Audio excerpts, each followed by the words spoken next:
এখানে গুরুদেবের কাছে যখন আমরা দীক্ষা নেব, সেই গুরুদেবের কর্ণমূলে যখন আমাদের দীক্ষা দেবেন, হরিনাম দীক্ষা দেবেন, সেই দীক্ষা দেওয়ার সঙ্গে সঙ্গে গুরুদেব আগে যাচাই করে দেবেন প্রকৃত একে দীক্ষা দেওয়া যাবে কিনা, এই পাত্র ছাদা আছে কিনা, এই পাত্র ভালো আছে কিনা। যদি পাত্র ভালো থাকে তাহলে তেল ঢেলে দেখব, না হলে তাই আমি পরিষ্কার হয়ে গেলাম, বেশ পরিষ্কার হলাম। পরিষ্কারের পরে আমাকে আমার ছাড় নেই, কি কষ্ট হচ্ছে জানো? ওই কুমোর বেটা আমাকে আবার তাল পাকিয়েছে, এরকম ছোট ছোট তাল পাকিয়ে আমাকে ওই যে কুমোরের চাকে ঘুরছে না, ওই কাঠের চাকাটা, ওই কাঠের চাকের উপরে আমাকে এমন ঘুরপাক দিচ্ছে, সে কি যে কষ্ট হচ্ছে, আমার কি যন্ত্রণা হচ্ছে আমি ছাড়া কেউ বলতে পারবে না জানো। ঘোরাতে ঘোরাতে একটা সময় আমাকে একটি কলসি করে ফেলেছে, সেই কলসি করে সুন্দর করে কলসি করে আমাকে তুলতুলে অবস্থায় কলসি করে সুন্দর রেখে দিল একটা ঘরের কোণায়। তারপরের দিন কি করেছে, আমাকে প্রখর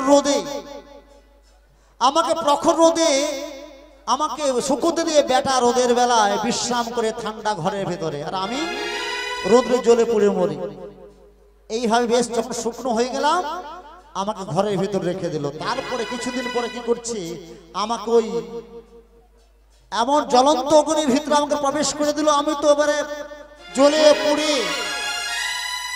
পুড়ে লাল হয়ে গেলাম একেবারে।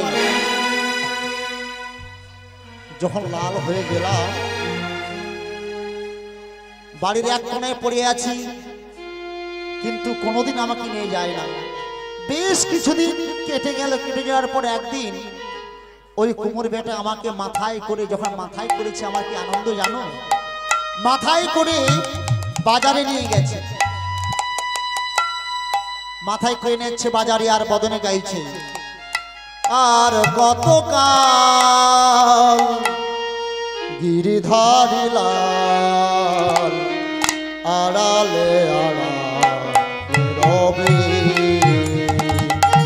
আর কতকাল গিরিধারী লাল আড়ালে আড়ালে রবে।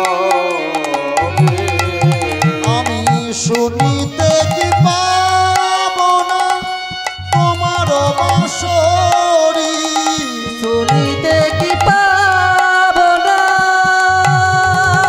তোমার বাঁশরি, ও গো দয়াময় হরি,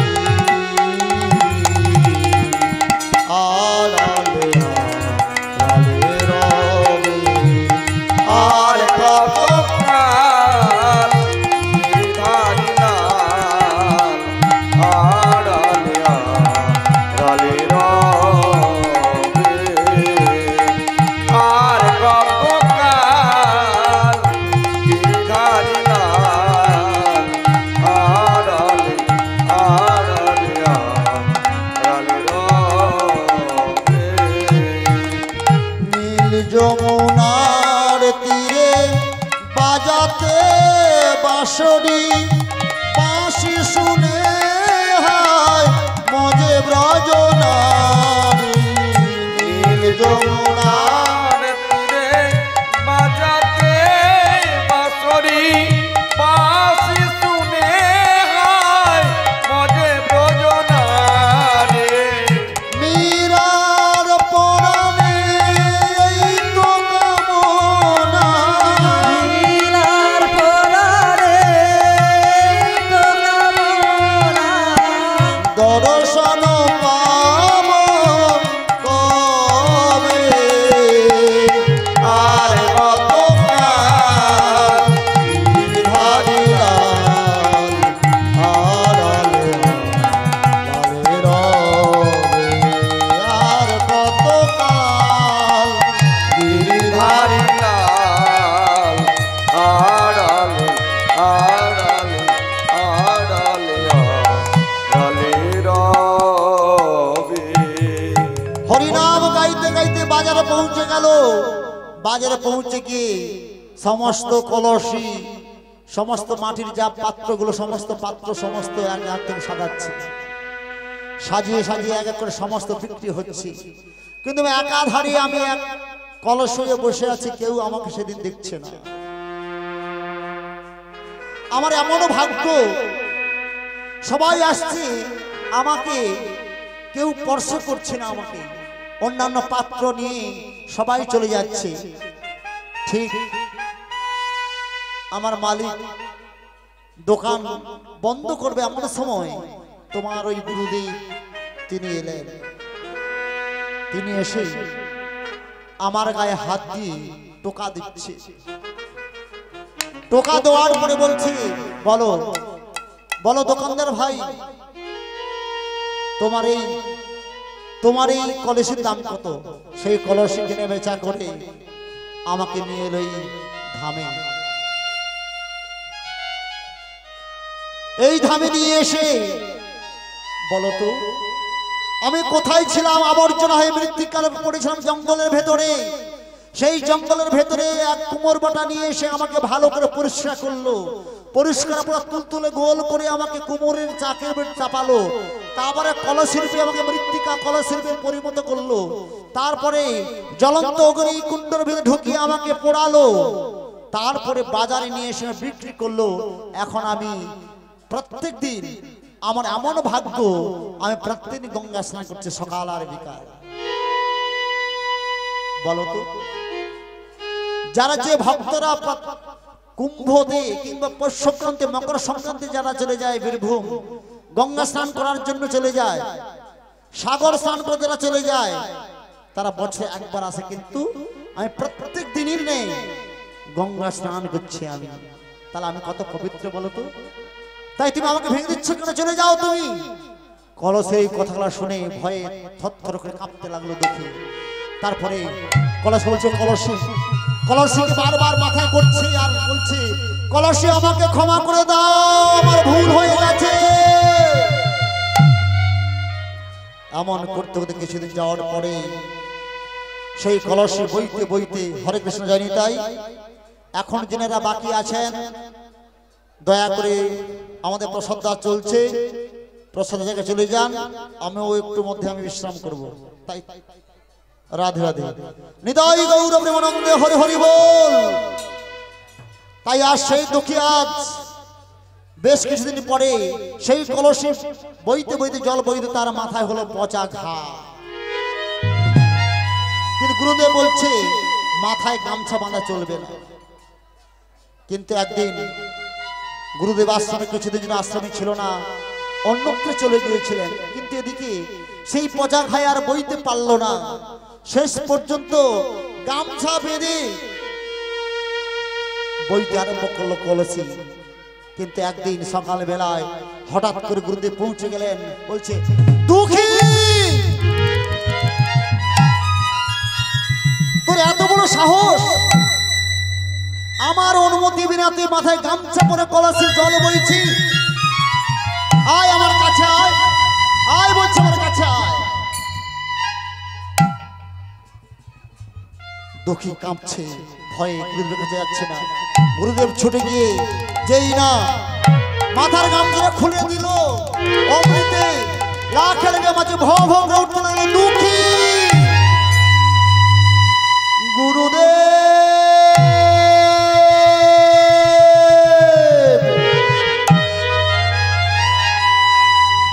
ওরে দুঃখী, তোর মাথায় এত বড় ঘা হয়েছে, আমাকে একবার তুই বলতে পারতিস। এত বললি না কেন? বল না, এত বললি না কেন আমায়? ওকে গুরুদেব, ওকে গুরুদেব, আপনি যে নিষেধ করেছেন,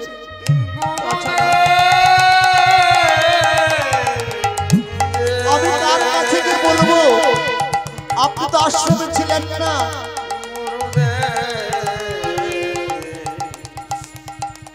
ওকে গুরুদেব,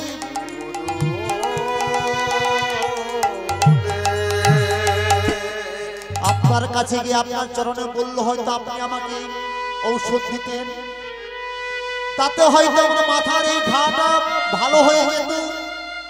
কিন্তু জানো গুরুদেব, আমি কৃষ্ণ সেবা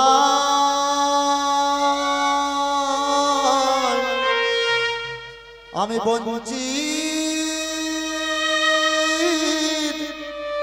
বঞ্চিত হতাম।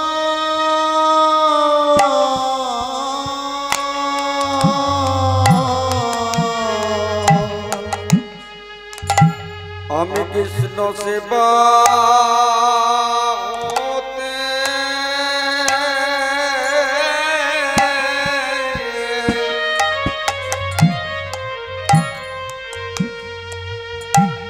আমি বঞ্চিত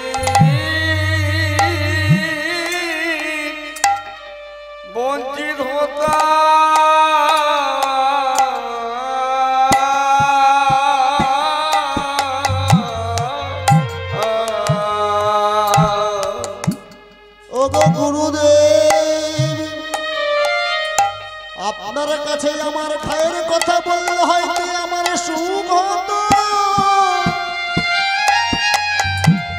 কিন্তু কৃষ্ণ সেবা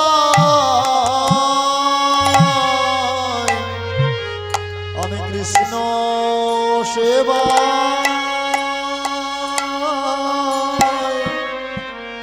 থেকে বলছি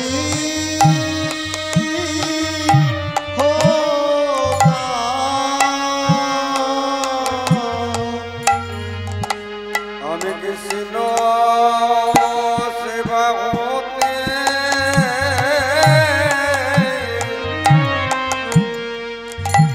আমি বঞ্চিত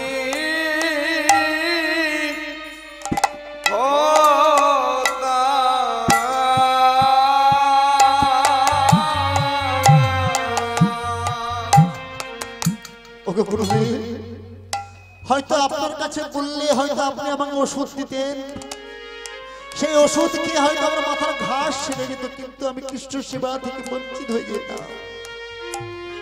ওরে ওরে দুঃখী, আয় আমার বুকে আয় বাবা, আমার বুকে আয়। তাই আজ বুকে নিয়ে আজ আনন্দ বর্ধন করলেন আর বললেন আমি তোকে দীক্ষা দিচ্ছি। সেই দীক্ষা দেওয়ার পরে দুঃখিয়া সমস্ত বিদ্যা অর্জন করার পর বললেন দুঃখী, তোকে আর এখানে রাখবো না, তোকে পাঠিয়ে দেবো আমি আমার বন্ধুর কাছে শ্রীধাম বৃন্দাবনে শ্রীজীব গোস্বামীর কাছে। শ্রীজীব গোস্বামী হচ্ছে আমার বাল্য বন্ধু, আমি তার কাছে তোকে পাঠিয়ে দেব। ওকে গুরুদেব, আপনি যেটা আজ্ঞা করবেন সেটাই আমি করব। তাই তাই আজ গুরুদেবের কাছে প্রণাম করে আজ চলেছেন বৃন্দাবন। বৃন্দাবনে চলছেন আর মন বলছেন বৃন্দাবনের পথে পথে গাইব রাধা।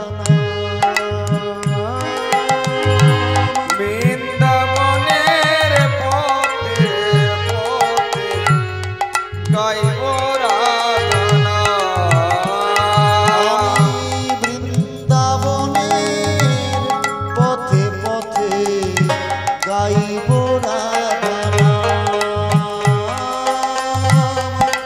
বৃন্দাবনের পথে পথে গাইব রাধা নাম। ঘুচে যাবে মনের কালি,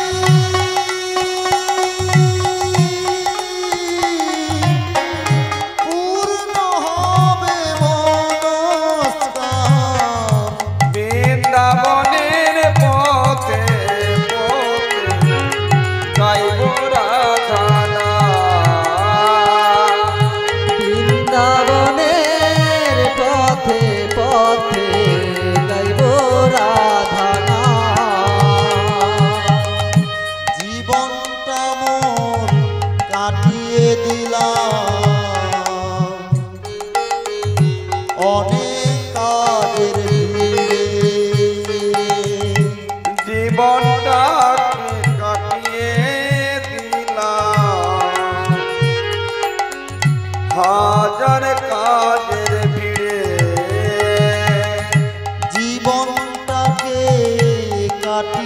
দিলাম হাজার কাজের ভিড়ে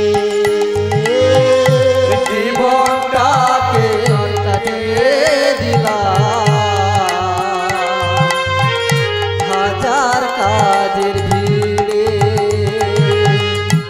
অন্তিমেতে অসার ভেবে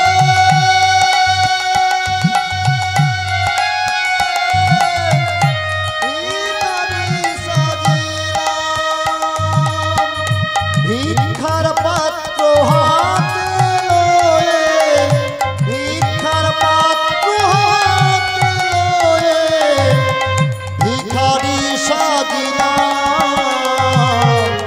বৃন্দাবনে বৃন্দাবনের পথে পথে গাইব রাধা আমি বৃন্দাবনের পথে পথে গাইব রাধা আমি বৃন্দাবনের পথে পথে গাইব রাধা রাধে গো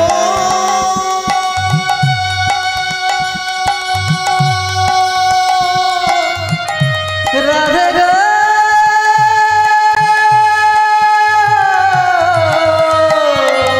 ও রাধে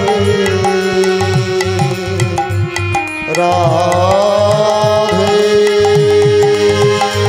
আমি বৃন্দাবনের পথে পথে গাইব রাধা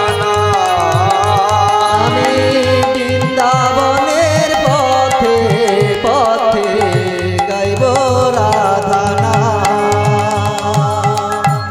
রাধা নাম গাইতে গাইতে আজ পৌঁছে গেলেন যমুনার তটে বৃন্দাবনে।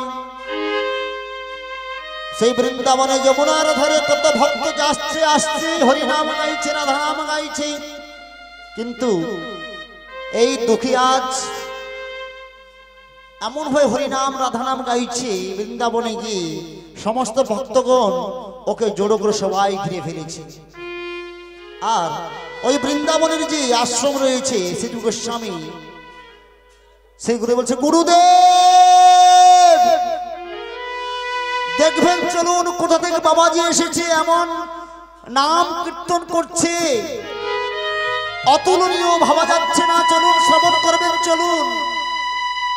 আশ্রম থেকে বেরিয়ে শ্রী গোস্বামী চলেছেন, গিয়ে দেখলো সত্যি এমন হরিনাম গাইছে প্রেম দিয়ে ভাব দিয়ে যে তুলনামূলক অন্য কারোর সঙ্গে তুলনা করা যাবে না। সেই বৃন্দাবনের শ্রী গোস্বামী প্রভুপাদ তিনি বলছেন, বাবাজি কোথা থেকে এসেছেন? আপনি কে জানেন? আমি এসেছি নবদ্বীপ থেকে। আমার গুরুদেব হৃদয় চৈতন্য গোস্বামী আমাকে পাঠিয়েছি এখানে। ওনার নাকি বাল্যবন্ধু শ্রীজীব গোস্বামী নামে একজন প্রভুপাদ রয়েছেন, তিনার কাছে। এই কথা বলতে বলতে ভিক্ষের ঝোলার ভেতর থেকে একটি পত্র বের করে বললেন, এই সেই পত্র। সেই পত্র লেখা আছে, প্রিয় বন্ধু আমি তোমার কাছে এক ভক্তকে পাঠাচ্ছি, তুমি তার মান রেখো। এই যে তোমার বন্ধু হৃদয় চৈতন্য গোস্বামী। সঙ্গে সঙ্গে শ্রীজীব গোস্বামীকে নিয়ে বলছেন, চলো চলো। আমি সেই অধম অভাজন শ্রীজীব গোস্বামী ওনার আশ্রমে নিয়ে গেলেন দুঃখীকে। দুঃখীকে নিয়ে গিয়ে বলছে, আমি অমনি মনে এখানে থাকবো না, আমাকে যে কোনো কর্ম না দিলে কাজ না দিলে আমি থাকবো না এখানে। বাবাজি ঠিক আছে, তুমি প্রত্যেক দিবসে এই নিধিবনে গিয়ে তুমি একটা ঝাড়ু নিয়ে যাও। এই ঝাড়ু নিয়ে গিয়ে প্রত্যেক দিন নিধিবনে নিকুঞ্জ মন্দিরে তুমি ভালো করে সকালে বেলায় তুমি ঝাড়ু দিয়ে মন্দির পরিষ্কার করবে, এটাই তোমার কাজ। আহা, সেখানে গঙ্গা জল দিয়ে মার্জন করতে পরিষ্কার করতে, এখানে ঝাড়ু দিয়ে মন্দির পরিষ্কার করবে। তবে হ্যাঁ, সূর্য অস্ত যাওয়ার পূর্বে তুমি আমার এই আশ্রমে ফিরে এসো, ওখানে থাকা চলবে না। প্রথমটা দুঃখী মানত, কিন্তু কিছুদিন যাওয়ার পরে সেই দুঃখী বলে ঠিক আছে, ঈশ্বর যা করে করবেন, গুরুদেব আমাকে অভিশাপ তুলে দেবে, কিন্তু এই মন্দির ছেড়ে আমি আর যাব না। দুঃখী প্রত্যেক সকাল বিকাল সবসময় ঝাড়ু দেয়, সমস্ত ফুল টুলগুলো নিয়ে পরিষ্কার করে। একদিন সকালবেলা পরিষ্কার করতে গিয়ে পুরো মন্দির পরিষ্কার হয়েছে, একাধারে একটা ফুল কুড়িয়ে গিয়ে দেখলো সেই ফুলের নিচে একটি সোনার নূপুর রয়েছে। সেই সোনার নূপুর কুড়িয়ে পড়ার সঙ্গে সঙ্গে হাতে লাগার সঙ্গে সঙ্গে ভক্তের পরশে, কৃষ্ণ ভক্তের পরশে সে সোনার নূপুর আজকে রমঝম সুরে বাঁচতে পারল। দেখি এই সোনার নূপুর যদি আমার হাতে স্পর্শে বাঁচে, তাহলে তো জেনাতন নূপুর নয়, যারতার নূপুর নয়। তাই সেই নূপুরকে সুন্দর করে তার উত্তরের সঙ্গে ভালো করে বেঁধে আজ পৃষ্ঠ দেশে ভালো করে বেঁধে ঝুলিয়ে রাখলেন। আর সদাই হরিনাম করেন, কৃষ্ণ নাম করেন। কুঞ্জ বিহারী হে গিরিধারী, তোমারি চরণে শরণ নিলাম, তোমার চরণে শরণ নিলাম। কুঞ্জ বিহারী হে গিরিধারী, তোমারি চরণ নিলাম, তোমারি চরণ নিলাম। যা ছিল আমার সবই তোমায় দিলাম, যা ছিল আমার সবই তোমায় দিলাম, যা ছিল আমার সবই তোমায় দিলাম, যা ছিল আমার সবই তোমায় দিলাম। কুঞ্জ বিহারী হে গিরিধারী, তোমারি চরণ নিলাম, তোমারি চরণ নিলাম। সেজেছি আমি সেই ব্রজবালা, লাজ সোহাগে গাঁথি বনমালা।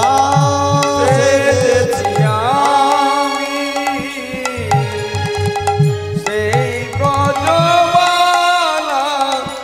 লাজ সোহাগে গেঁথেছি বনমালা।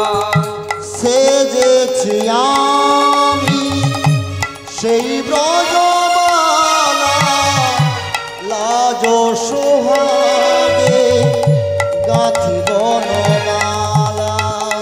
মোর হৃদয়ে সদাই বাজু রাধা রাধা রাধা না। মরি দয়ে বাজো রাধা রাধা রাধা না। যা ছিল আমার সবই তোমায় দিলাম, যা ছিল আমার সবই তোমায়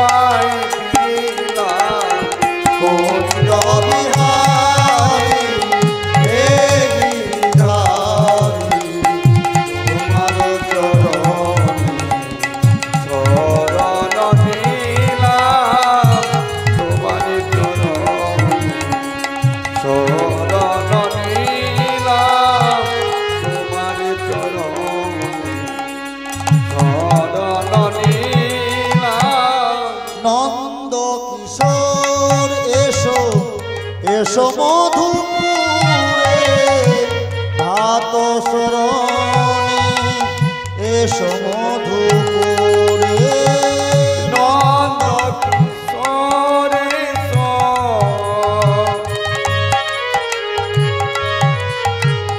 এ সমুদ্রে ভাত পুরাণে মম মধুপুরে মোর হৃদয়ে বাজু রাধা রাধা কৃষ্ণ নাম মরি গয়ে বাজু রাধা রাধা কৃষ্ণ নাম যা ছিল আমার সবই তোমায় দিলাম যা ছিল আমার সবই তোমায় দিলাম কুঞ্জ বিহারী হে গিরিধারী। হৃদয় গৌর প্রেমানন্দে হরি হরি বল। চরণ নীলাম তোমারি চরণে চরণ নীলাম যা ছিল আমার সবই তোমায় দিলাম যা ছিল আমার সবই তোমায় দিলাম কুঞ্জ বিহারী হে গিরিধারী তোমারি চরণ চরণ নীলাম তোমারি চরণ চরণ নীলাম হরিনাম গাইতে গাইতে সেই নুপুরকে সঙ্গে করে সদা হরিনাম করে কৃষ্ণ নাম করে। আর এদিকে এদিকে যাবটে যাবটে শ্রীমতী রায়ধনী বলছে ললিতাকে ডেকে নিয়ে বলছে ওরে ললিতা প্রিয় সখী ললিতা ওরে ললিতা কোথায় গেলি শোন আমার কাছে আয় কিরে সই এমন করে ডাকলি কেন না জানিস নিকুঞ্জ মন্দির থেকে বেরিয়ে আসার সময় আমার পা থেকে কোথায় আমার পায়ের নুপুর খুলে পড়ে গিয়েছে তুই আমার নুপুরটা খুঁজে নে দে। এই এই শ্রীমতী এই জন্য বলি তোর সঙ্গে কোনো ভাব করতে নেই। আরে কোথায় নুপুর হারিয়ে গেছে আমি কোথায় খুঁজে পাবো? ওরে ললিতা তুই কি আমার প্রিয় সখী প্রিয় সই তুই যে প্রিয় সই হয়ে থাকিস ঠিক আছে আমি যাচ্ছি তবে শাশুড়িকে বলিস না যেন। তাই আজ শ্রীমতীর কাছ থেকে আজ সেই ললিতা সখী আজ বৃন্দাবনে খুঁজতে খুঁজতে সেই নিধুবনে পৌঁছে গেলেন। নিধুবন কুঞ্জ মন্দিরে প্রবেশ করে বলছে সেখানে এক বাবাজি বসে আছে সে দুঃখী বলছে ওগো বাবাজি জানো ও বাবাজি আর তোমার হাতে ওটা কি বাজছে রমঝম করে জানো এটা একটি সোনার নুপুর। এই নুপুরটা আমি কৃষ্ণ ভক্ত হয়ে কখনো মিথ্যা কথা বলতে পারে না। এই নুপুরটা আমি সকাল বেলায় আমি নুপুরটা মন্দিরে কুড়িয়ে পেয়েছি। তখনই বলছে জানো ললিতা আজ বৃদ্ধা বয়স্ক বেশ ধরে আজ বলছে জানো আমার বাড়ির বৌমার নুপুরটা হারিয়ে গেছে জল আনতে এসেছিল তো নুপুরটা দাও না। তখন বলছে কোন পায়ের নুপুর হারিয়ে গিয়েছে? ললিতা আশ্চর্য হয়ে গেল বলতে পারছে না দক্ষিণ পা না বাম পা বলতে পারলেন কি গো থমকে দাঁড়িয়ে গেলে কেন? আমরা জানি বৃন্দাবনে কেউ মিথ্যা কথা কখনো বলে না। তারা সবাই সত্যি কথা সত্যি কথা বলে, কারণ বৃন্দাবন হচ্ছে শ্রীমতী রায়ধনী রাজেশ্বরীর রাজ্য, তাই বৃন্দাবনে কেউ কখনো মিথ্যে কথা বলে না। আর তুমি বৃন্দাবনের মানুষ হয়ে, বৃন্দাবনের ভক্ত হয়ে তুমি মিথ্যে কথা বলতে পারলে আমায় বলো না। এই রে ললিতা মনোহর বলছে, এই রে বোধহয় ধরা পড়ে গেলাম। শোনো শোনো, তোমার বৌমার উপর হোক, যার উপর হোক, আমি তার পায়ে পরায়ে দেব, তার পায়ে পরায়ে দেব। শোনো শোনো যাবর বাসী মা, আমি তার পায়ে পরায়ে দেব। শোনো শোনো যাব মা, তার পায়ে পরায়ে দেব। যার নুপুর তার পায়ে, আমি তার পায়ে পরায়ে দেব। যার নুপুর হারিয়ে গেছে, তার পায়ে পরায়ে দেব। ললিতার কোনো কাজ আর করলো না। ললিতা বলছে আর পারলাম না, আমি হেরে গেলাম। তাই ভক্তের কাছে ঝেড়ে গিয়ে অবনদস্তকে বসে আছে, বলছে ওরে সখী, ওরে শ্রীমতী, আর উপায় নেই, তোকে সঙ্গে যেতে হবে। বলছে ও ললিতা, আমি কেমন করে যাব বাড়ির বাইর হয়ে, আমি এই যাবনের কুলবধূ হয়ে কেমন করে আমি যাব? জানিস সে যে দেশে ভক্ত নয়, আমি অনেক চাকরি করেছিলাম, কিন্তু চাকরি করতে গিয়ে ধরা পড়ে গেছি আমি। তাই সে বলেছে যার নপুর আমি তার পায়ে পরায়ে দেব। আর 12 মাস এই নপুরটাকে কপালে ঠেকাচ্ছে, হাতে নিচ্ছে, কপালে ঠেকাচ্ছে, হাতে নিচ্ছে। তাই তখন সময় বলছে, ওরে ললিতা সই, যে চরণ পাওয়ার জন্য যোগ ঋষি মুনিরা লক্ষ লক্ষ হাজার হাজার বছর ধরে পাহাড়ে পর্বতে গুহায় বনে জঙ্গলে হরিনাম করছে, যে চরণ পাওয়ার জন্য ভগবান শ্রীকৃষ্ণ বসেছিলেন, আজ সেই চরণ দেখবার জন্য সেই মর্ত্রেক মানব সে বলছে আমি তার চরণে ছাড়া পরাইয়ে দেব না। ওর শ্রীমতী রাধা রানী, নিশ্চয়ই তোর কৃপা হয়েছে। আচ্ছা বলতো রাধে, এতদিন সেই নিকুঞ্জ মন্দিরে এতদিন তো তোর সোনার নূপুর কখনো খুলে পড়েনি, আজকে খুলে পড়লো কেন? কেন জানিস? সে যে ভক্তকে কৃপা করবে বলে, ভক্তকে কৃপা করবে বলে, ভক্তকে কৃপা করবে বলে, ভক্তকে কৃপা করবে বলে, এতদিন তো তোর নূপুর খুলে না, ভক্তকে কৃপা করবে বলে, এতদিন তোর নুপুর পড়ে না, ভক্তকে কৃপা করিবার করে। তখন বলছে ওরে ওরে শ্রীমতী রায়, শোন শোন, এতদিন তো নূপুর খুলেনি, কারণ কেন খুলেনি না, কেন খুলেছে? তোর ভক্তকে কৃপা করবো তাই, আর দেরি না করে চল চল। তাই শ্রীমতী রায়ধনী সহ ললিতা আজ চলে এলেন সেই বৃন্দাবনের নিকুঞ্জ মন্দিরে নিধুবনে পৌঁছে গেলেন। আর যখন পৌঁছে গেল, শ্রীমতী রায়ধনীর এমন তার বস্ত্র পরা রয়েছে, তার চরণ দুখানি ঢাকা দেওয়া রয়েছে। তখন বলছে বলছে মা, ওকে বাবা, ললিতা বলছে ওকে বাবাজি, শোনো শোনো, আমার বৌমা এসে গেছে। তখনই মন্দিরের থেকে বেরিয়ে এলেন সেই দুঃখী দুঃখী বেরিয়ে এলো, বেরিয়ে এসে বলছে, বারবার দেখছে শ্রীমতী রায়ধনীর মুখের দিকে, আর বলছে ওগো মা, আমি আপনার চরণ দেখতে চাই, তাছাড়া এই নূপুরটা আমি যেখান থেকে পেয়েছি এটা কোন পায়ের নূপুর, সেই নূপুর না পা বাড়ালে আমি দেখতে পারবো না। ওরে ওরে প্রিয় সখী ললিতে, এই যে কুলবধূর চরণ দেখতে চায়। ওরে শ্রীমতী, আর কেন আর কেন ভক্তকে কষ্ট দিচ্ছিস? ভক্তকে তো কৃপা কর। তাই আজ যেই চরণের নূপুর খুলে গেছে সেই চরণ যখন বাড়িয়ে দিল, আজ দুঃখী সেই চরণ মিলাই দেখছে সত্যি সেই চরণের নূপুর কিনা।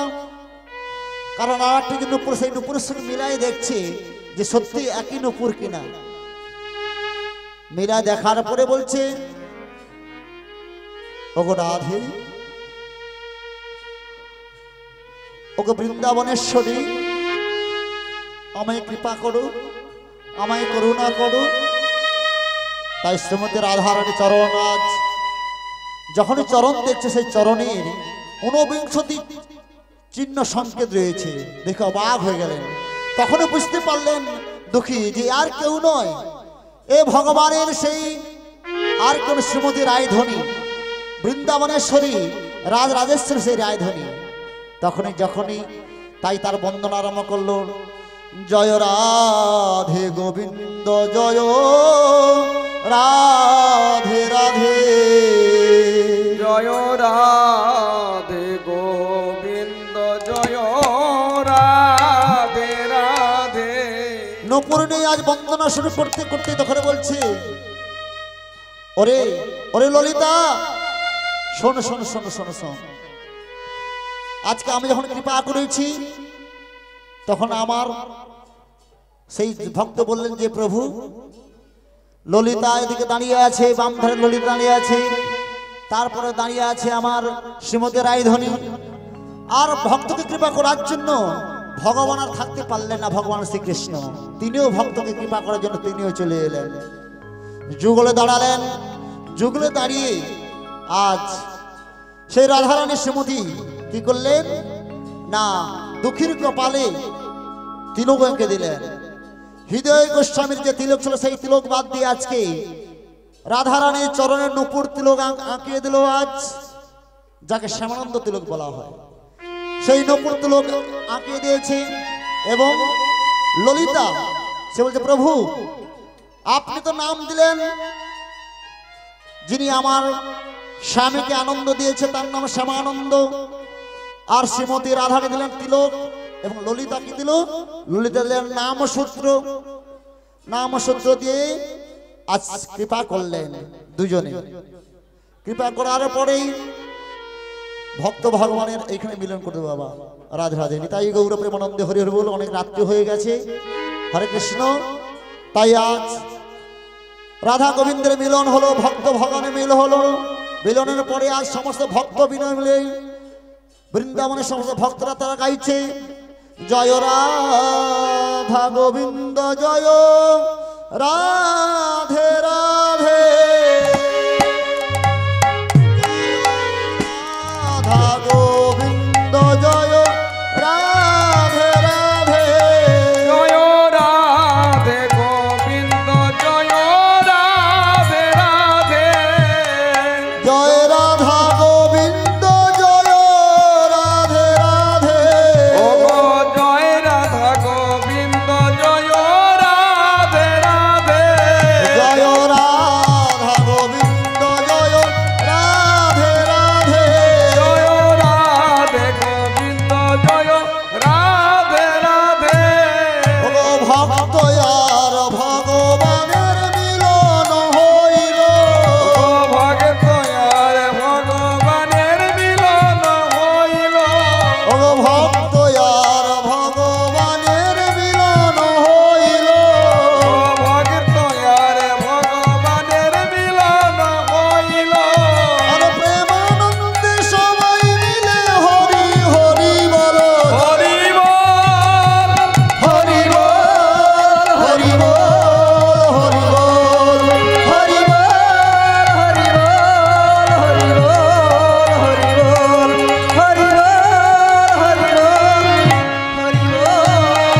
হরি হরি বল। জয় জয় শ্রী গুরু দয়াল নিতাই গৌর প্রেমানন্দে হরি হরি বল, হরি হরি বল, হরি হরি বল। নিতাই গৌর প্রেমানন্দে হরি হরি বল, হরি হরি বল, হরি হরি বল। জয় গুরু, জয় শ্রী গুরু, জয় নিতাই, জয় রাধেশ্বর।